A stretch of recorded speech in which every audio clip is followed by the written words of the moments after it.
In 1776, America's founders declared their independence from King George III. Among their list of grievances was one that still echoes today.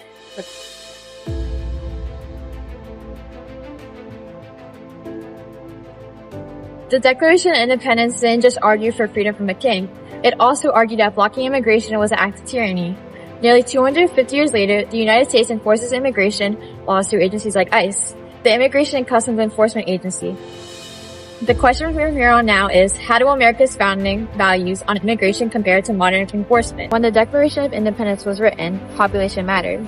Colonies needed immigration for economic growth, defense, and labor. King George III restricted migration and blocked naturalization laws, threatening the very liberty the colonies sought. I'm from Jersey City, just across the water from Ellis Island. For decades, Ellis Island was the first stop for millions of immigrants arriving in America, not as criminals, but as future Americans. This history sits in my backyard, reminding us that America was built on welcoming people, not blocking them.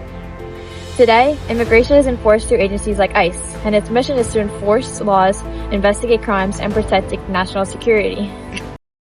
American leaders have described immigration very differently over time. We lead the world because, unique among nations, we draw our people, our strength, from every country and every corner of the world. If we ever closed the door to new Americans, our leadership in the world would soon be lost. We will begin moving them out day one, as soon as I take office, day one.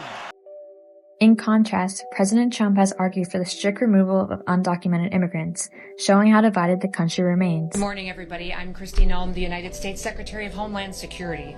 And it's been about 7 months now since President Trump and his administration have been working to make America safe again. ICE was created to enforce immigration laws, investigate crimes, and protect national security, as explained by Homeland Security Secretary Kristi Noem. Supporters argue that immigration enforcement is essential for rule of law, safety, and protecting illegal immigrants. Enforcement is not intended to oppose immigration, but to ensure that laws are being followed. However, legal immigration today can be slow, complex, and expensive. Obtaining visas often takes years, and quotas limit the number of people who can enter. How does somebody qualify for one of these visas, and how long does that process take to actually get it? Critics argue that these barriers push people towards undocumented status, creating tension and conflict, while supporters say that these laws must be followed, and that difficulty in obtaining a visa is not a reason to ignore the rules. Now only about 20% of the applicants actually receive a H-1B visa through the lottery. Immigration enforcement has drawn intense scrutiny in recent months, as thousands of migrants are being held in large-scale detention centers, some of which critics describe as overcrowded, unsanitary, and inhumane. Human rights organizations, journalists, and former detainees reported inadequate medical care, prolonged detention, and family separations. These facilities were labeled by critics as deportation camps, arguing that their conditions violated the Declaration's promise of life and liberty. ICE agents have also faced accusations of excessive force during arrests and raids. Incidents like the fatal shooting of Renee Good intensified public concern, prompting protests and legal challenges across the country. Critics argue that such enforcement tactics reflect the same abuse of power the Declaration of Independence condemned, government action without accountability. Supporters of ICE argue that detention centers are a legal necessity for processing immigration cases and ensuring court compliance, and that every nation has the right to control its borders. From this perspective, enforcing immigration law, including detention and deportation, is not cruelty but a responsibility of a sovereign nation's government. Across the country, many mayors and governors have publicly opposed expanded ICE operations in their communities. These local leaders argue that aggressive immigration enforcement can undermine trust between immigrant communities and local law enforcement. Our school parking lots are not for ICE to load their weapons.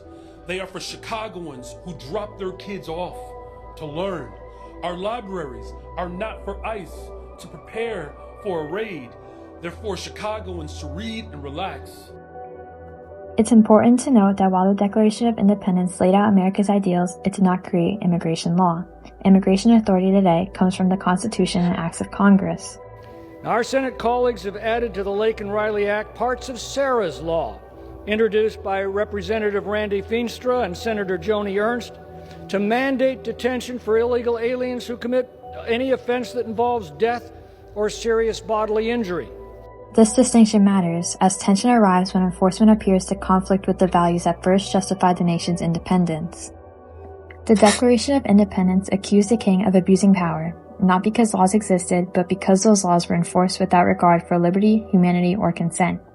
Nearly 250 years later, immigration enforcement forces America to confront the same tension between authority and freedom. The debate is not whether we should have these laws, but whether those laws reflect the values this nation was built upon. That question remains unanswered.